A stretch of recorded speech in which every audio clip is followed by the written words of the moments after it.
Now that the Eagles dominated, all eyes are on the NFC. Who needs to get past Philly before they head to a Super Bowl themselves? We'll talk about it today on Locked On NFL. The barbershop is open and Tony Wiggins has a chair for you. He's ready with some real NFL talk. The local experts of Locked On bring their expertise, and Wiggy is ready with his clippers and shears. Sit down and enjoy. The new Locked On NFL starts now. Locked On Podcast Network. Your team every day. You got that right. It's your team every day here on Locked On NFL. We thank you for making us your first listen.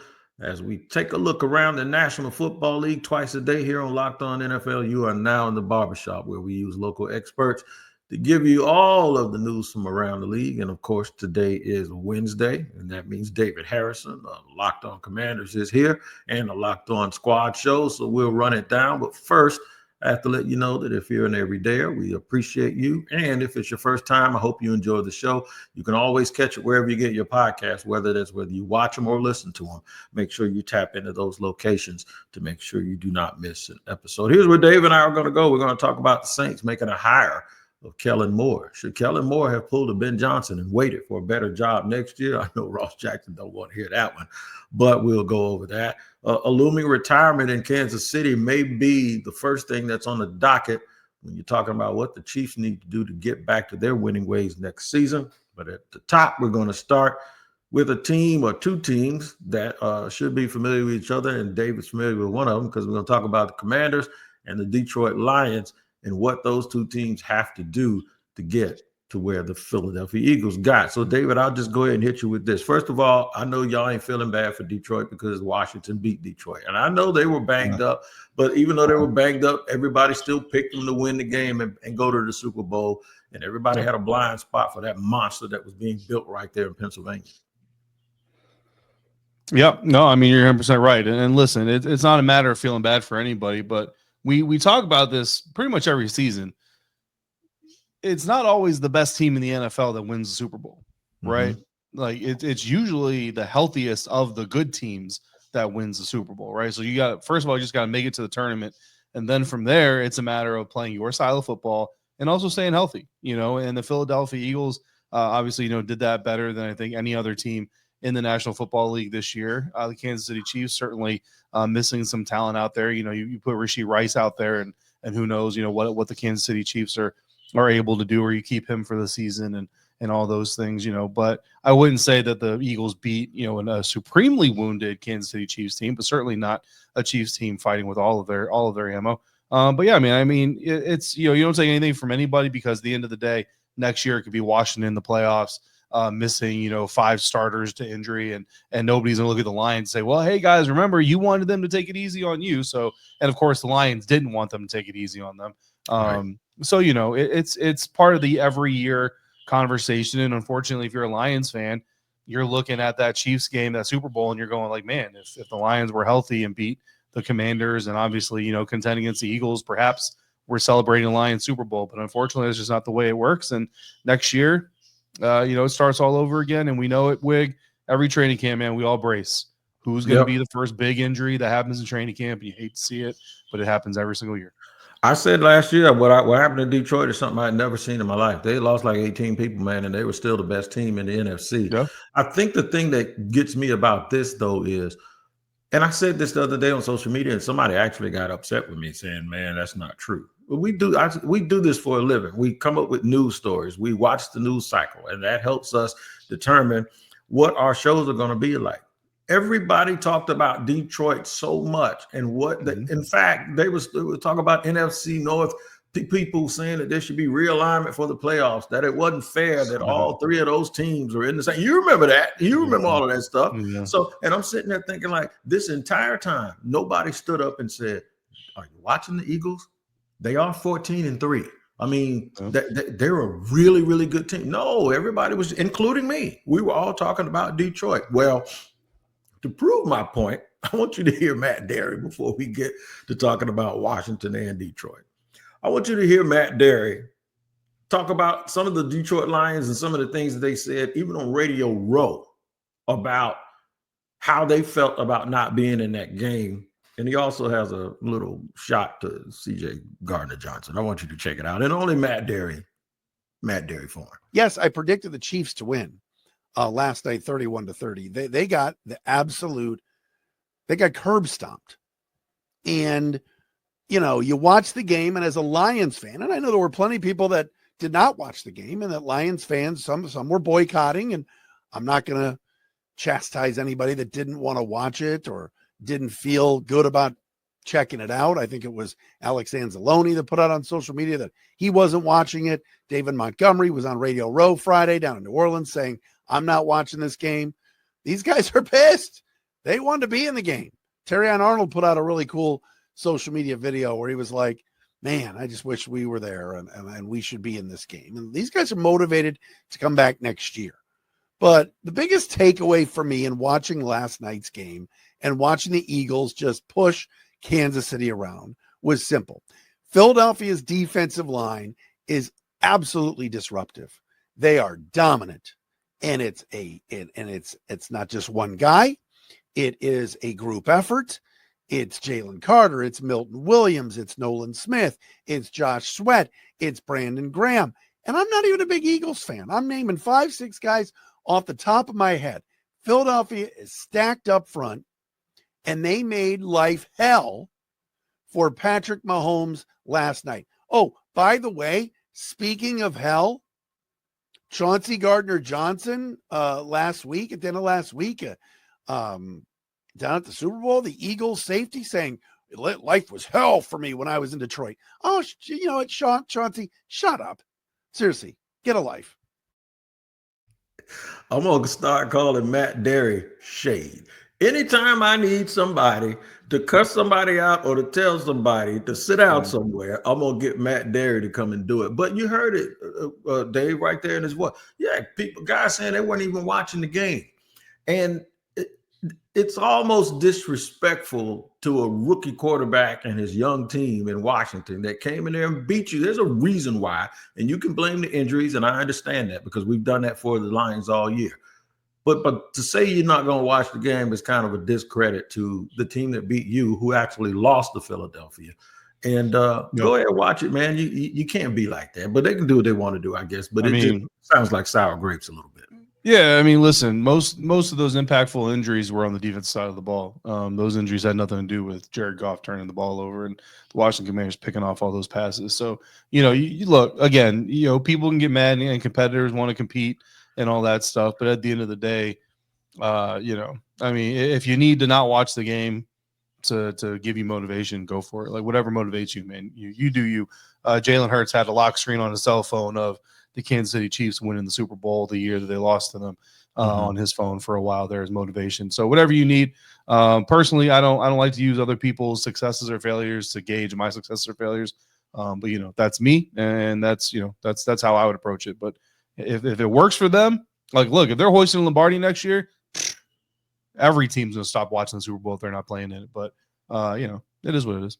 I just think that they could have learned something from watching it, because even if you're healthy, there's always another level. You never arrive. So this sounds like them saying, if we were healthy, we would have won the Super Bowl. No, if you were healthy, you may have gotten to the Super Bowl, or you may have hosted Philly, and you never know. Now that you see how dominant Philly is, there ain't no gimme that y'all healthy would have beat those Eagles. It's just not a gimme. You just can't say that, right? So what ifs never amounted to nothing. You know what I mean? Yeah. If it's and buts for candies and whatever they say how it goes. But well, there's another team that's used to winning. They're in a situation where they're not really used to, even though they've kind of been there before, and that's Kansas City Chiefs. But they do have some tough decisions to make on some of their players. They're great players, guys that have been there and have created what that team and organization is. We'll talk about that and discuss how the Chiefs move forward, and maybe even tap into some free agents that are out there, and let James tell me who he thinks Washington should go after. We'll do that in just a second here on Locked On NFL.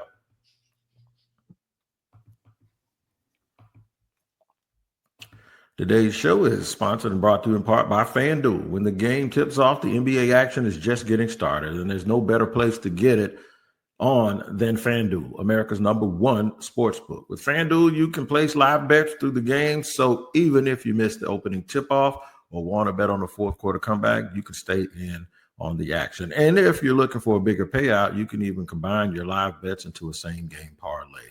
I love FanDuel, man. I love playing it, and you guys will enjoy it. Also, make sure you tap in to FanDuel, and I'll show you how to do that right now. Right now, new customers can get $150 in bonus bets if your first $5 bet wins. Just visit FanDuel.com to join today. That's FanDuel.com for your one shot at $150 in bonus bets. Make every moment more with FanDuel, the official sports betting partner of the NBA.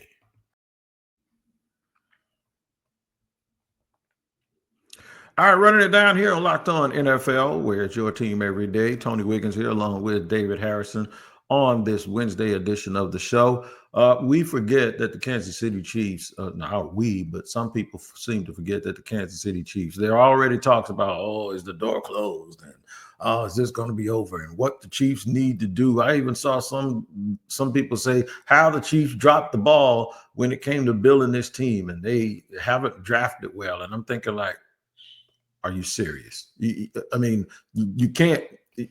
People need to sometimes realize that pretending to know something isn't really knowing something. The Chiefs have drafted extremely well. The Chiefs lost a game. This happens sometimes in competitive sports. But, brother, they do have some decisions to make. Chris Jones isn't getting any younger. He got hurt in the game the other day. I think he did come back a little bit, but it wouldn't have mattered much. But he's getting towards the end of his career, making over $30 million. Of course, Mahomes is in the middle of his contract. Travis Kelce, another big part of the team, who he looked old. This is the first time I can honestly say, especially in a big game, he really looked old. There's some tough decisions they have to make with him. And here's the guys on Locked On Chiefs telling you why. When it comes to Travis Kelce, it's a question of, does he want to play or not? If he wants to play, then that's fine. The Chiefs, I'm sure, will have him, and they will have him happily. But he has a $11.5 million roster bonus that is due. I've seen multiple different reports. It's either between the first day of the league year or the fifth day of the league year, one of those two. And obviously the team's going to know, but $11.5 million, he is guaranteed if he is here when the new league year starts. They're going to have to know that. Like I said, I think they're at 11.5. They're actually at 11.5 million right now in cap space, and that includes that 11.5 million bonus plus the rest of Travis Kelce salary and everything else. His cap number is just under 20 million himself. So you're looking at something in those regards. If he doesn't come back, that would take them to close to $30 million in cap space, because nothing is left. Nothing is guaranteed that it's left. He will have to make a decision, and he will have to let the team know what his decision is in the next month. He does have a month. I would expect the team's going to give him all the time that he needs. But I have a feeling he already has a pretty good idea of which direction he's headed. I don't know that he has a full decision yet, but I think the team probably has an idea. These decisions are always hard, especially when you're talking about first ballot Hall of Fame types. I think it gets easier when the team loses, especially when they lost in the fashion that they lost the other day. Yeah, I don't think that the equation here with Travis Kelce is as easy as, does he want to play football or does he not want to play football? Because, when you look at the scope of Travis Kelce's life and what has happened over the last couple of years, the game of football has become intertwined in his personal life more than it ever has. And look, some of it is, his own doing, launching his show. It got super popular with his brother, Jason, and all that stuff. So like people are getting a glimpse into his personal life, and now people are hitting him up about the show and what gets said there. And there's extra attention on him in that phase. And then of course dating Taylor Swift, and people will say, well, you brought that on yourself too. But look, the dude is in love or not in love or whatever. Like, he can date whoever he wants to date. He's not responsible for all of us making that a bigger story than it really needs to be. Right. And I get why people do it or whatever. I know there's a bunch of Swifties out there watching football more than ever, buying merch because of it. And okay, congratulations. The NFL and broadcasters go make your money. But, the end impact on that, though, is really, man, like, this dude's whole life is now under a microscope, and his whole life is not just about football. And even when he's on the football field, it's not just about football. He's getting asked questions at, Super Bowl opening night, which we can get into the credentialing process and all that stuff for those types of events all day. But he's getting asked questions at opening night, that involve Taylor Swift. And it's like, bro, like, this is this man's loved one. You know what I mean? He's in a relationship with this person. Like, Like where I'm from, bro, like you don't cross those lines Mhm. unless you're willing to cross some other lines. And so he's got to sit there and just kind of smile through it and deal with it. I think part of him is just tired of the nonsense, to be honest with you. And I know a lot of people out there, oh, well, it was me, poor rich white dude, like whatever. But this is a person's life, man, and it takes a toll. But on top of that, too, let's not forget Travis Kelce's played, I think, 25 playoff games in his career. So we look at him and say he's a 12-year tight end. Really, he's a 13-and-a-half-year tight end. Like this dude has played a lot of football. And it's kind of something that he's talked about himself is like, he's, how much time you don't have. Like, I mean, I talk to people right now. They're like, oh, so you have a little bit of break. I'm like, yeah, a little bit of a break. Combine at the end of the month, league meetings in March, NFL draft in April. Then we got rookie camp, veteran camp, OTAs, and then we're right back into training camp. Like, it's really not that long of a period between now and football fully being back. So when you're playing it the way that you are when you're Travis Kelce and your personal life is in such a spotlight, again, some of it's his own doing. I got it. I mean, it gets tiring, bro. Like I can get it, that it would get tiring. So I don't think it's as simple as does Travis Kelce want to play football, because there's so much circling Travis Kelce right now that is not just that easy of a decision. That being said, like Chris said, $12.5 million roster bonus due to him at the beginning of the new league year. Whenever the first 10 days of that league year, whenever it gets paid out. So obviously he's going to have a decision to make. But whatever decision he makes. Unfortunately, I really think this is a guy's in a situation where it's not just about what happens between the lines, because nothing he does stays between the lines.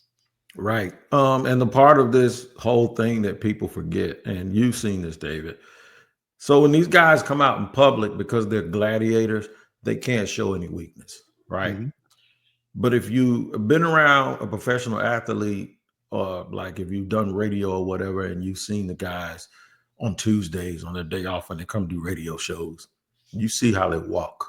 You see how they get out of their car. You see and hear how they grunt. This also comes down to, are you willing to have 12 car accidents 17 weeks out of the season every Sunday? Yeah. Is it still worth it? And add 3 more of it for the postseason. There you go. Is it still worth it? Is it still worth it to do that, regardless of what you're getting paid, which now we all can see he's going to make a whole bunch of money away from football. Is it worth it? Is it worth satisfying that need for competition? Or can you translate that or transfer that competitive advantage to an entire another career field after you start playing? So that's the key. Is it's going to be about whether or not can you still get some of the same benefits that you got from playing? And I'm not just talking about monetarily. I'm talking about internally and for your own psyche, the things that you've done since you were a kid. If you can still get that without having those car accidents every single day and without needing an ice tub 3 or 4 days a week, I think that's what it comes down to. And a lot of times we forget about that. I'm not just saying fans, but media. This is a hard sport. This is gladiators, man. I always remind people, Goldberg, The Rock, Baptiste, Suge Knight, is a whole bunch of people y'all look up to that y'all think are tough guys that got cut from the National Football League early in camp because they weren't good enough. So a lot of that goes into it. While we're here, though, they're going to have to decide some guys they're going to let go. They started last year with L'Jarius Sneed, and I'm sure they're going to start purging some more of their roster to get some cap space and kind of retool this thing around their main piece, which is Patrick.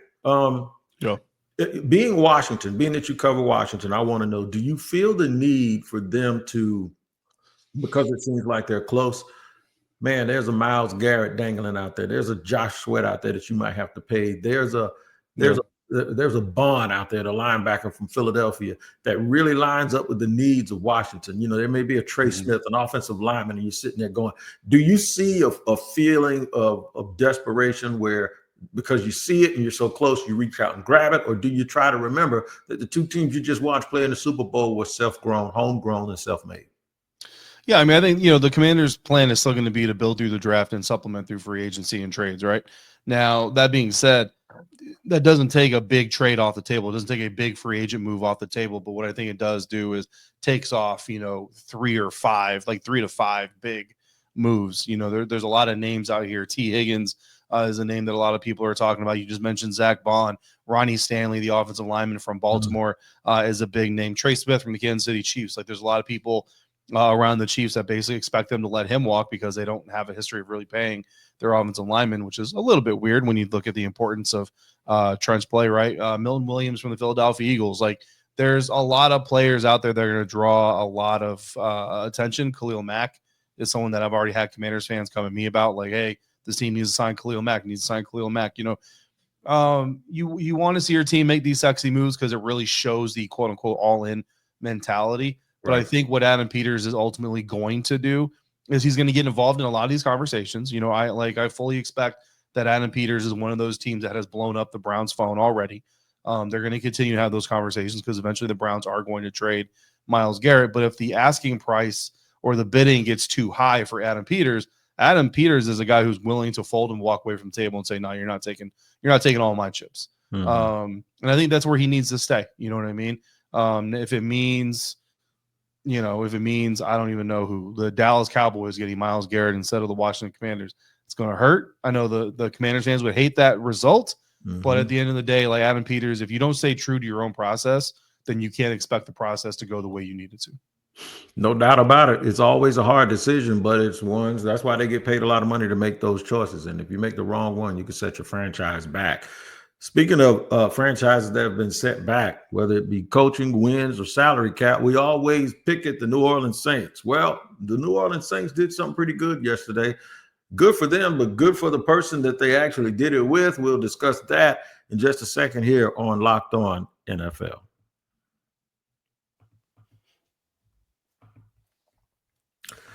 Today's show is sponsored and brought to you by Prize Picks. Football season may be over, but basketball is in full swing, and there's no better way to stay in the game than with Prize Picks, the best place for daily fantasy sports. With Prize Picks, you just pick more or less on at least 2 player projections, and if you're right, you can win up to 1,000 times your cash. This week, I'm looking for Jason Tatum to get more than 29 points. The best part, Prize Pick is quick and easy, and you can set your lineup in less than 60 seconds. Download the app today and use the code LOCKEDONNFL to get $50 instantly after you play your first $5 lineup.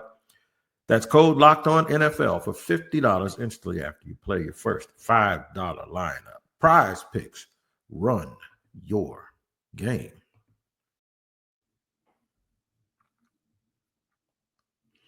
All right, third and final segment here on Locked On NFL, where it's your team every day, talking to David Harrison. You can see how to reach him on the social media. It's at DHarrison82. I got my new glasses on. Is that 82 or 52? I can't see it. Which one is it? It's 80. It's 82. It's 82. Okay, because I got this little line there. I'm supposed to be looking. When I'm looking close, I'm supposed to look under here. I ain't an expert at this stuff right now, so I'm trying to figure it out. But ain't that something I say I got new glasses on and then had to ask you what I was looking at, man. But no. The New Orleans Saints, the last team in the coaching cycle or in the hiring cycle to hire a coach. It is absolutely the worst situation to go to. It's a good city, good people. I ain't talking about that. The guy that covers the team, Ross Jackson, is a really good guy sometimes. But that's a hard situation, man. There were people that pulled. I think Joe Brady pulled his name out of the running for the job.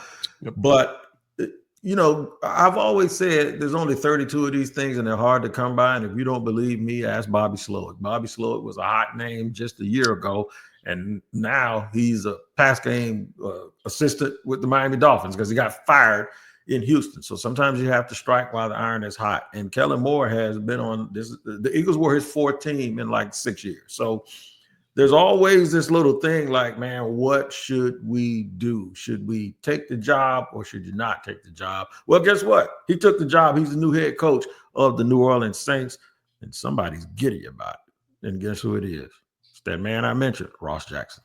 It's a done deal, fam. The New Orleans Saints have their next head coach. It actually happened. I'm Ross Jackson, host of the Locked On Saints podcast. I say it actually happened. It's more so that it finally happened. The New Orleans Saints, with pursuing Kellen Moore, had to wait until after the Super Bowl, after the playoffs, all this other stuff to get this done. We knew there was going to be a matter of days after the Super Bowl was done for this deal to become finalized. Now, according to reports from Ian Rappaport and others, the deal is done. Kellen Moore will be the New Orleans Saints' next head coach. He will be the next leader in New Orleans. You get a young, refreshing approach, an entirely different coaching staff, everything from the previous regime, a real separation from what was the past in order to better look ahead to the future. We'll be live a little bit later, breaking down the hire, kind of going over what the next steps are, things like that. But speaking of the future, 7-round mock draft in Kellen Moore's vision, already ready for you over at Locked On Saints.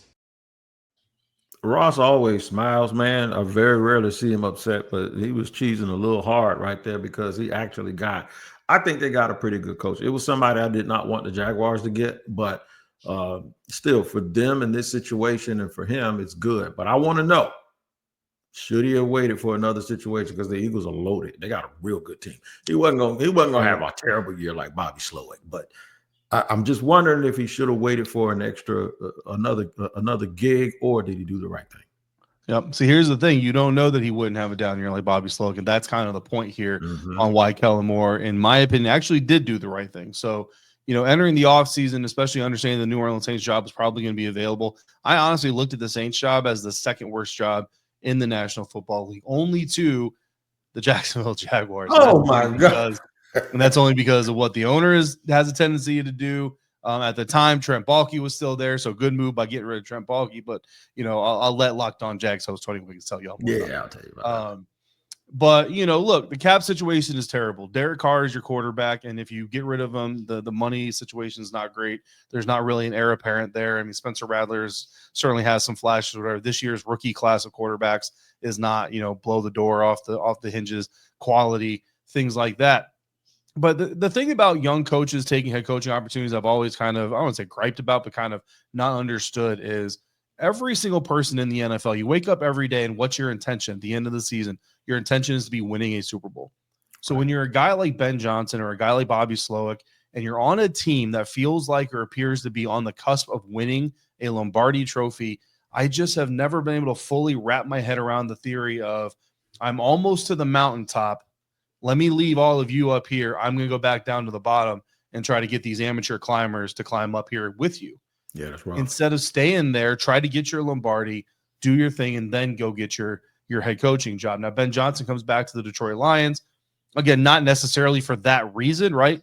But he comes back to the Detroit Lions for whatever reasons he has. They make another run at it. They fall short. He has another good year. And he decides, you know what? Now is I made that second run to try to go get a Lombardi.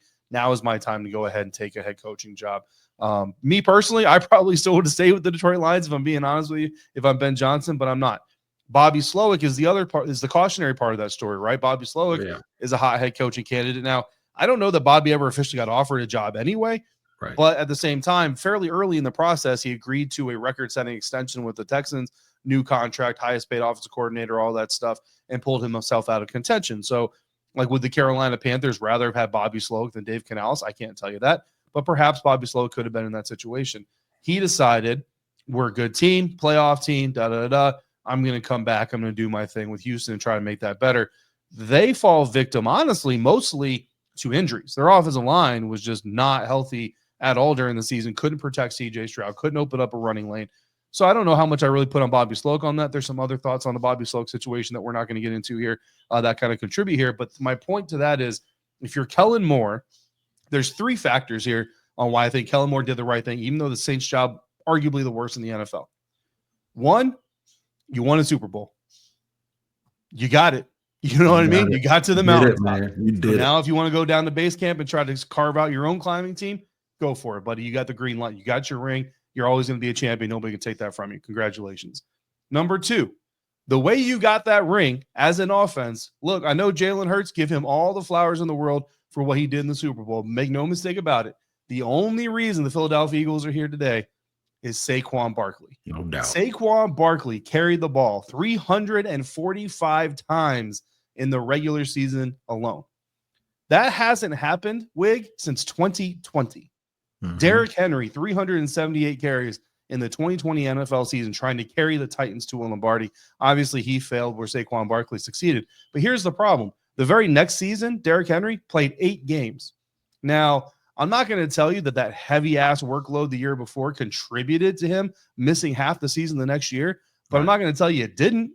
Right. You know what I mean? Like, running backs are the least stable position in the National Football League. And as much as I didn't want it for Saquon because I never won it, I kept waiting for the other shoe to drop where Saquon Barkley gets injured and the Philadelphia Eagles go back to what they were before they started riding Saquon Barkley, which was an inefficient, ineffective pass-first team in Philadelphia.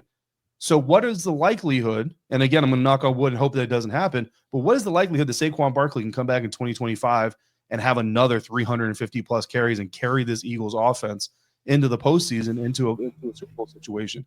Because if he can't, again, all the props in the world of Jalen Hurts for what he did in the Super Bowl when the Chiefs did stop Saquon Barkley. But we've seen this song and dance before. The Eagles cannot consistently perform if they have to be a pass-first team leaning on Jalen Hurts.